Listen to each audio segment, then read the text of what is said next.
Bueno, dentro de este video vamos a dar un resumen de los temas tratados en la materia de auditoría informática durante este semestre. Para empezar, debemos hablar sobre cosas muy básicas dentro de un sistema informático, como es el hardware, que es todo aquello tangible dentro de un sistema informático, el software, que es todo aquello intangible, como son los programas, entre otros. Otro punto también es la red de información, que es una estructura que cuenta con un patrón característico y que se basa en la interconexión de computadoras y otros dispositivos, los cuales comparten un conjunto de recursos. La seguridad de información consiste en todos aquellos mecanismos que se utilicen para garantizar la confidencialidad y confiabilidad de la información, como son el uso de antivirus y otros programas que nos ayuden a mantener una seguridad dentro del sistema informático. Otro punto es la base de datos, la cual es un conjunto de información relacionada que se encuentra agrupada y estructurada. La auditoría se clasifica de acuerdo a quien la realiza, ya sea externa o interna, y de acuerdo a los objetivos que se plantea. Esta puede ser financiera, administrativa o informática, que es la que estamos tratando actualmente en la materia. Bueno, en sí la auditoría informática es un examen que debe ser objetivo, crítico, sistemático y selectivo, con el fin de evaluar la eficacia y eficiencia del uso de los recursos informáticos. Dentro de la auditoría existen 4 etapas, las cuales son la etapa de planificación, ejecución, informe y seguimiento. La etapa de planificación se divide en preliminar y específica. En la preliminar se conoce a la empresa. Auditar en sí buscamos saber lo más que podemos de la empresa que vamos a auditar. En la específica ya se prepara cómo se va a realizar la auditoría. En la segunda etapa de la auditoría, que es la ejecución, ya realizamos los procedimientos que planteamos en la planificación para obtener deficiencias de la entidad. En la cuarta etapa, que es el informe, se da a conocer a los funcionarios de la empresa todo lo encontrado en la auditoría, teniendo la evidencia suficiente y competente que sea necesaria. Y en la etapa de seguimiento, es la cual se verifica que las recomendaciones dadas a la empresa se hayan cumplido. Dentro de la auditoría hay que realizar un control interno, el cual, según el informe COSO, son las normas, procedimientos, prácticas y estructuras organizativas que brinden seguridad razonable para cumplir con los objetivos de la empresa, ya que nos permiten corregir, prevenir o evitar posibles errores dentro de la entidad. Aquellos controles se clasifican en preventivo, detectivo y correctivo. El preventivo es en sí el control más caro, ya que este es difícil de utilizar, por lo que se busca evitar los errores antes de que sucedan. Los controles detectivos son aquellos que después de que sucedió el error permite ser detectado, y los controles correctivos buscan que el error que se detectó sean corregidos de una manera oportuna. Los controles básicos aplicables a todo procedimiento o actividad se refiere fundamentalmente a 4 controles, los cuales son procedimientos de autorización que buscan asegurar que solo las transacciones legítimas sean realizadas dentro de la entidad. Los procedimientos de registros, estos nos dicen que toda operación realizada en la empresa deben ser registradas oportunamente en el momento de que se realizó la transacción o la operación. Los procedimientos de custodia buscan que solo el personal autorizado tenga el acceso y uso de los archivos y registros. Y lo que son registros, así como también de la seguridad de las instalaciones, y el procedimiento de revisión, que se refiere a la supervisión que se realiza a las operaciones y actividades realizadas y registradas en la empresa durante un periodo. Bueno, para que el auditor elabore su certeza dentro de una auditoría, se basa en un 70% del control interno de la entidad, un 25% a lo que son pruebas sustantivas y un 5% al riesgo de detección. El auditor debe evaluar el control interno, ya que así se establecerá el grado de confiabilidad del control interno que mantiene la empresa. tomando en cuenta la administración de los recursos de tecnologías de información para asegurar que la empresa utilice tecnologías de la información y comunicación adecuadas para tener un mejor desempeño dentro de sus procesos diarios. La seguridad física y seguridad de la información, que nos garantice que la información es confidencial, íntegra y confiable para la empresa. El desarrollo y mantenimiento de sistemas de información, que nos ayuda a garantizar que los sistemas son los adecuados y brinden la seguridad necesaria. Y la continuidad del sistema informático de la entidad, que nos ayuda a reducir al mínimo la posibilidad de que ocurra un desastre en el sistema informático, para que de esta manera, si es que ocurre algún tipo de siniestro, se pueda asegurar la continuidad del negocio. Existen riesgos propios de realizar la auditoría.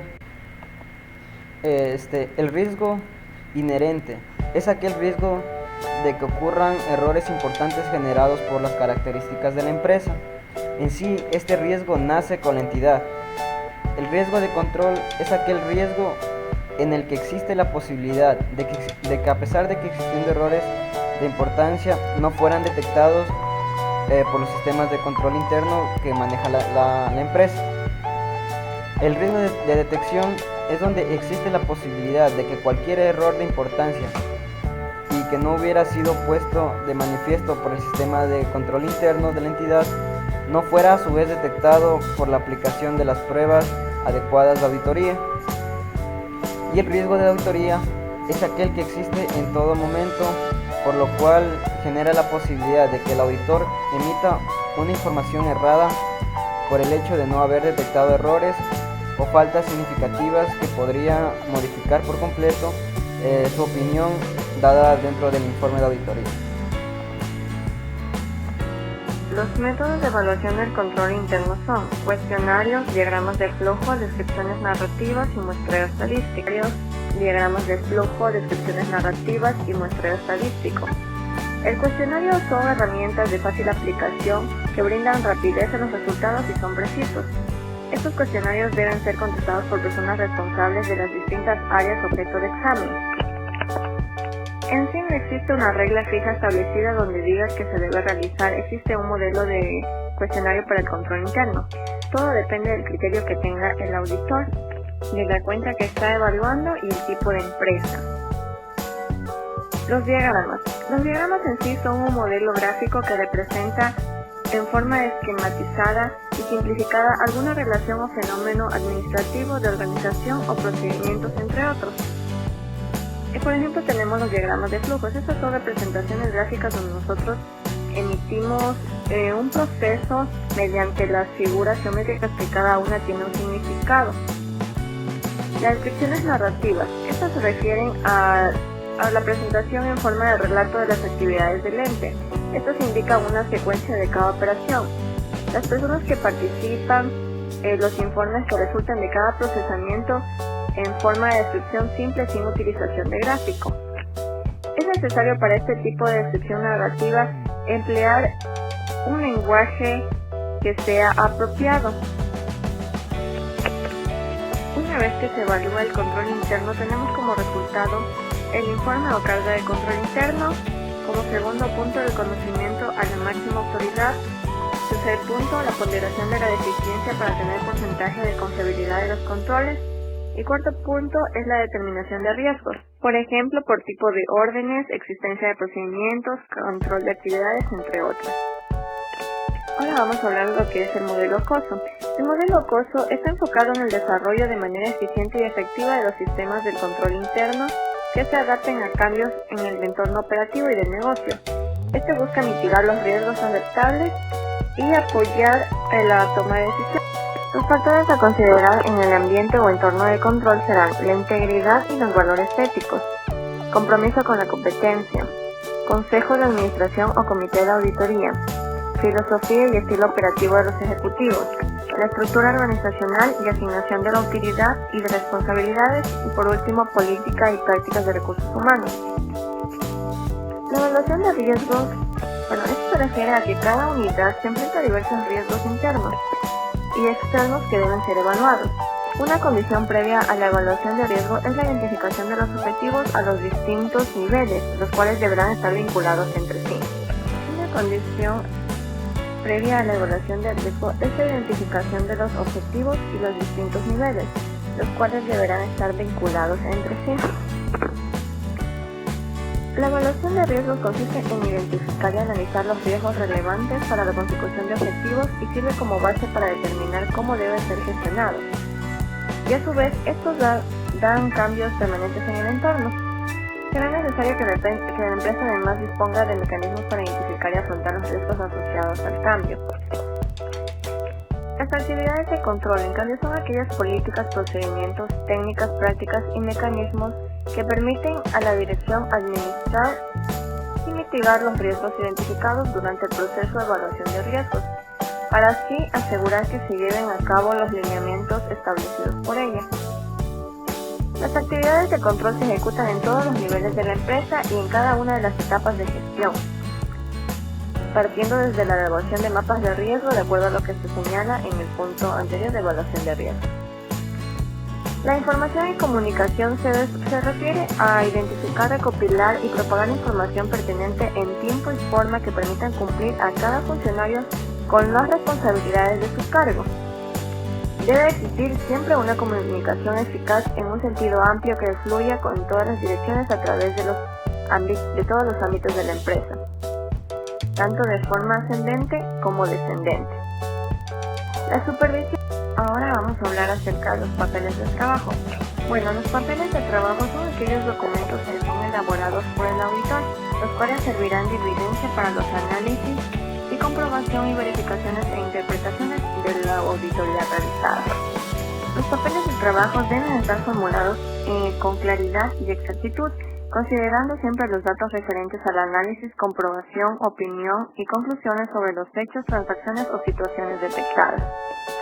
Entre los objetivos de los papeles de trabajo están proporcionar evidencia, suministrar la base para los informes, constituir una fuente de información concerniente, facilitar los medios para una revisión y ayudar al auditor en la conducción de su trabajo. Las características de los papeles de trabajo son: primero, deben contener índices, marcas y referencias adecuadas y resúmenes que sean necesarios. Segundo, deben estar fechados y firmados por el personal que los haya preparado. Tercero, deben ser supervisados e incluir constancia de ello. Cuarto, deben redactarse con concisión, pero con tanta precisión y claridad. Quinto, deben de ser pertinentes, por lo cual solo deberán contener información necesaria para el cumplimiento de los objetivos de auditoría. El archivo permanente se refiere a la información de la empresa a auditar, como por ejemplo aquí se puede detallar lo que es misión, visión, objetivos, la estructura organizacional, aquellos reglamentos que posea la empresa. Mientras que el archivo corriente se refiere a los papeles de trabajo, como son las cédulas narrativas, cédulas analíticas, las cédulas narrativas, cédulas analíticas, cédulas de informe, cédulas de observación, cédulas de seguimiento, e incluso los hallazgos. La estructura de las cédulas de auditoría son: primero, el encabezado. El encabezado debe contener la clave o índice de la cédula, la cual permitirá clasificar y ordenar de manera lógica los papeles de trabajo. El gobierno de tecnologías de la información es el conjunto de acciones que realiza el área de tecnologías de la información en coordinación con la alta dirección para movilizar sus recursos de la forma más eficiente en respuesta a requisitos regulatorios, operativos y del negocio. Bueno, en sí este consiste en una estructura de relaciones y procesos destinados a dirigir y controlar la empresa. Su finalidad es alcanzar sus objetivos y añadir valor mientras se equilibren los riesgos y el entorno sobre tecnologías de la información y sus procesos. Esta en sí es una metodología de trabajo, se orienta a proveer estructuras que unen los procesos de tecnologías de la información, recursos de tecnologías de la información e información. Comité de auditoría es una unidad de staff que ayuda a la mejora continua de la empresa. Esta asegura y apoya a la función tanto de la auditoría interna como la externa. Esta es una unidad de consulta, de asesoría y apoyo para la administración. Las responsabilidades que tiene este comité de auditoría son, primero, la información financiera, segundo, el gobierno corporativo, tercero, el control corporativo y cuarto, Ahora vamos a hablar acerca del COVID. Bueno, el COVID, para empezar, es una guía para mejores prácticas dirigidas al control y supervisión de la tecnología de información. Este establece principios y habilitadores genéricos que son útiles para empresas de todos los tamaños y giros. Los principios del COVID son satisfacer necesidades, cubrir la empresa de extremo a extremo, aplicar un solo marco integrado, habilitar un enfoque holístico y separar el gobierno de administración. Los procesos principales del riesgo del proceso de COVID son asegurar la optimización del riesgo y gestionar el riesgo. El asegurar la optimización del riesgo se refiere a definir y comunicar los riesgos. También este de aquí gestiona de manera efectiva y eficiente los riesgos críticos y asegura que los riesgos relacionados con tecnologías de la información no excedan su apetito de riesgo. La gestión del riesgo se refiere en cambio a la recolección de datos apropiados asociados al análisis de riesgos. Esto mantiene la ISO 27000. Este es un conjunto de estándares desarrollados o en fase de desarrollo. Estos proporcionan un marco de gestión de la seguridad de la información utilizable para cualquier tipo de organización, tanto pública como privada, ya sea del tamaño grande o pequeño. Los beneficios que trae la aplicación de la ISO 27000 son: garantía independiente de los controles internos, demostrar que se respetan las leyes y normativas que sean de aplicación, demostrar a los clientes que la seguridad de su información es primordial, verifica que los riesgos de la organización estén correctamente identificados, y el proceso de evaluación. Los hallazgos son hechos relevantes que se constituyen en un resultado determinante en una auditoría, al comparar la condición con el criterio. La evidencia que sustenta el hallazgo debe estar disponible y desarrollado de forma lógica, clara y objetiva, en lo que se puede observar una narración coherente de los hechos. Los atributos que debe poseer la evidencia debe ser suficiente, competente, pertinente o relevante. La suficiencia se refiere al volumen o cantidad de la evidencia, tanto sus cualidades de pertinencia y competencia. La competencia, en cambio, asciende a evaluar la competencia de la evidencia. El auditor debe considerar si existen razones para dudar de su validez o su integridad. Deben ser fuentes confiables de documentos originales. Cuando más efectivo sea el control interno, más válidas serán las copias. La pertinencia y la relevancia es aquella evidencia significativa relacionada con el hallazgo específicamente. Los atributos que debe poseer un hallazgo son: título, condición, criterio, efecto, causa, conclusión y recomendaciones. El título debe contener en forma negativa un resumen de la deficiencia encontrada. La condición se refiere a la situación actual encontrada por el auditor al examinar un área, actividad, función u operación extendida como lo que es.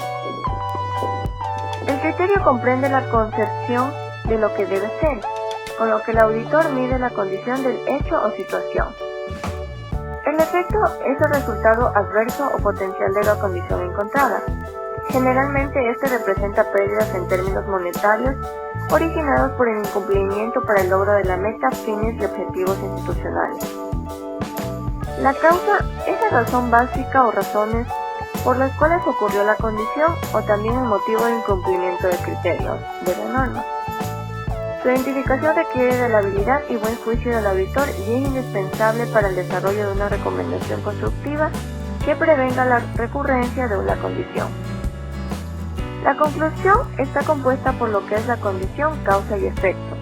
Y por último, la recomendación o recomendaciones, que esa está basada en contrarrestar la causa dirigida al personal que pueda solucionar el problema. Las recomendaciones no siempre va a ir para la máxima autoridad, sino para aquella persona, ya sea el jefe del área, para poder contrarrestar aquella deficiencia. La comunicación de resultados de los hallazgos. Este es el proceso mediante el cual el auditor jefe de equipo da a conocer a los funcionarios responsables de la entidad auditada a fin de que en un plazo previamente fijado presenten sus comentarios o aclaraciones debidamente documentadas para estas luego ser evaluadas oportunamente y considerándose en el informe. El propósito de la comunicación de resultados es proporcionar una información